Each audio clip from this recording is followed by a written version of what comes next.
جبکہ میری آمدنی ٹوٹل یعنی میری تنخواہ 30,000 یا 40,000 روپے ہے، تو 40 لاکھ کی گاڑی کیسے لی؟ تو نیب پہ یہ ذمہ داری ہوتی تھی کہ وہ کسی بھی طرح ثابت کرے کہ یہ گاڑی آپ ہی کی ہے۔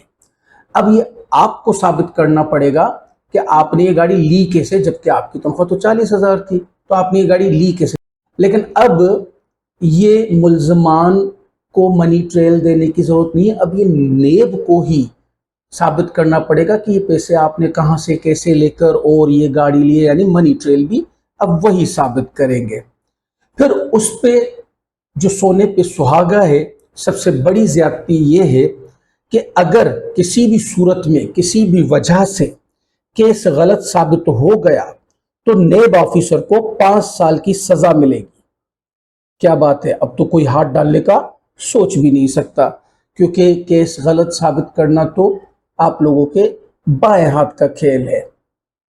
جبکہ عمران خان صاحب نے بتایا کہ ویڈیو دکھا کے کہ یہ ایکسپٹ کر چکے ہیں کہ ایون فیلڈ فلیٹ ہمارے ہیں، ہر جگہ ہر بار، یعنی ویڈیوز میں، اسٹیٹمنٹس میں، اس کے باوجود بھی باعثت بری ہو جاتے ہیں کیس میں۔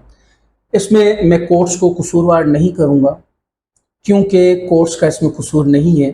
اگر آپ پروسیکیوشن ہی ویک کر دیں، جیسے کہ ان کے وکیل آ نہیں رہے اور وہ آ رہے ہیں تو الٹے سیدھے جواب دے رہے ہیں، انہوں نے بار بار، جیسے جج صاحب نے پوچھا کہ فلیٹوں کی قیمت کیا ہے، فلیٹوں کی قیمت حالانکہ لکھی ہوئی تھی وہیں فائل میں، لیکن وکیل صاحب کا اس پہ جواب کیا تھا، سر گوگل کر کے دیکھ لیں۔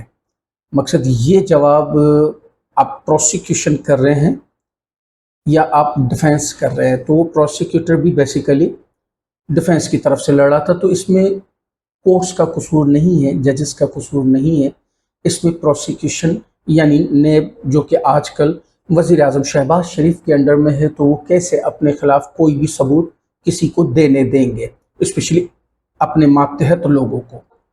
اب آپ ہی بتائیں کہ یہ ساری ترامیم آپ کو لگتا ہے کہ یہ پاکستانی فوج ملک کی بھلائی کے لیے کرے گی؟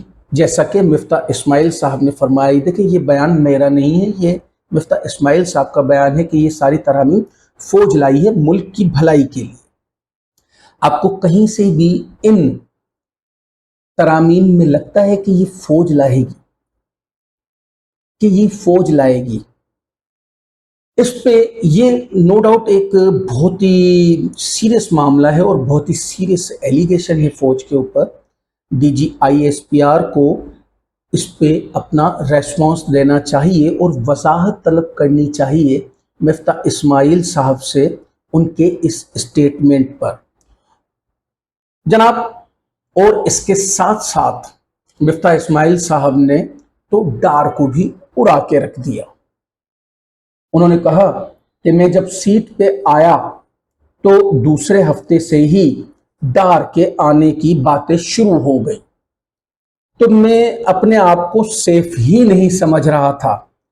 اب آپ خود بتائیں اور دیکھیں، اگر کوئی سیف ہی نہیں ہوگا تو وہ کیا کام کرے گا، وہ کیسے کام کرے گا؟ یعنی میں اپنے آپ کو سیف ہی نہیں سمجھ رہا ہوں، مجھے یقین ہی نہیں ہے کہ میں آج ہوں، کل ہوں یا نہیں ہوں، تو میں کیا پلاننگ کروں گا اور کیا کام کروں گا؟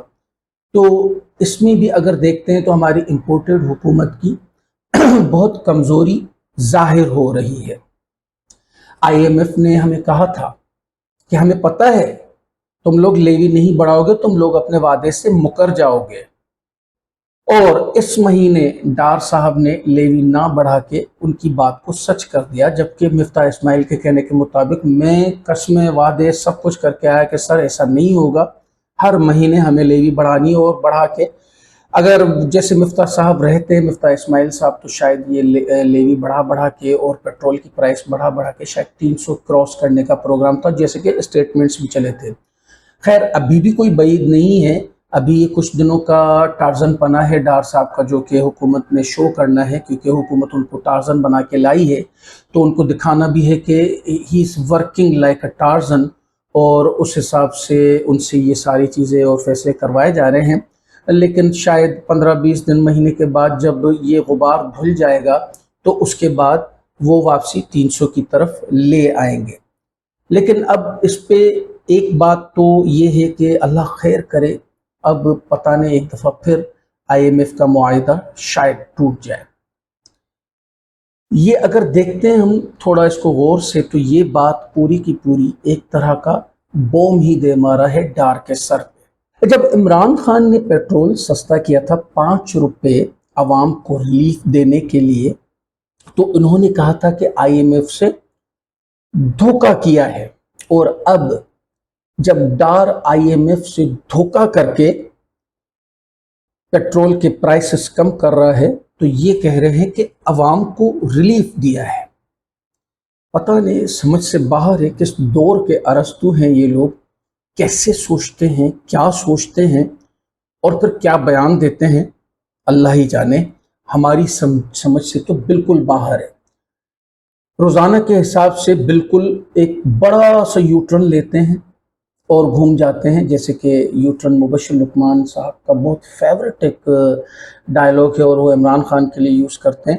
یہاں پہ وہ کچھ نہیں بولیں گے، خاموش رہیں گے، مجھے پتہ ہے، کیونکہ دیکھیں ایک ہوتا ہے من پسند تجزیہ اور ایک ہوتا ہے مال پسند تجزیہ۔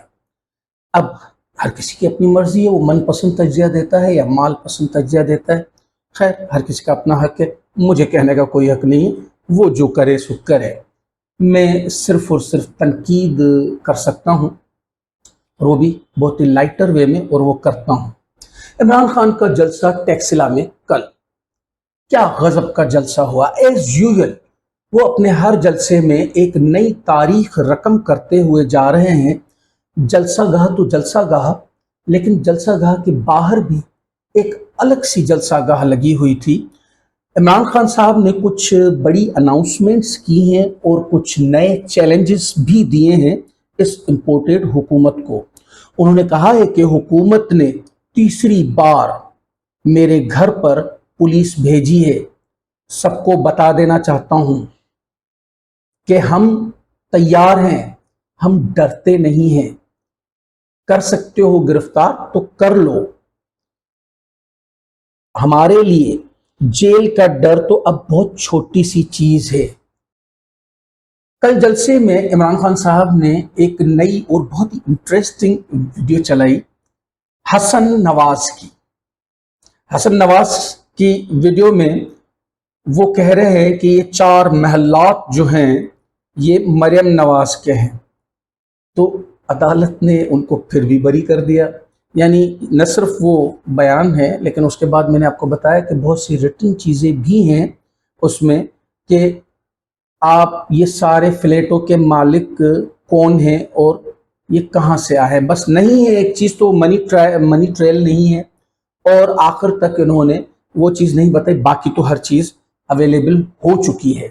پرویز الہی صاحب نے ایک اسٹیٹمنٹ دیا ہے رانا ثناء اللہ کے بارے میں۔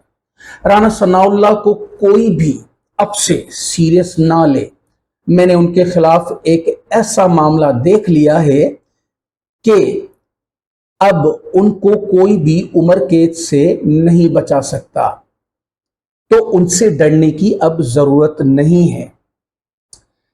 ایز یوزل کسانوں کے حوالے سے میں روزانہ کی بنیاد پر اپنی آواز کو شیئر کرتا ہوں، اور یہ بتانا چاہتا ہوں کہ مین اسٹریم میڈیا بھلے ان کو کوریج نہ دے، ہم کسانوں کی آواز ہیں، ہم کسانوں کی آواز بنیں گے، ہم کسانوں کے لیے روز کی کوریج دیں گے، ہم کسانوں کے ساتھ ہیں۔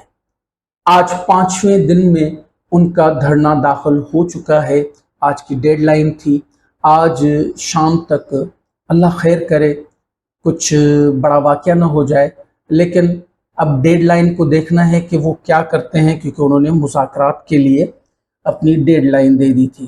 نیوز اور تجزیے کیسے لگے ہمیں کمنٹس میں ضرور آگاہ کیجیے گا۔ اگر ویڈیو اچھی لگی تو لائک کیجیے، اپنی فیملی کے ساتھ، فرینڈز کے ساتھ شیئر کیجیے۔ شکریہ۔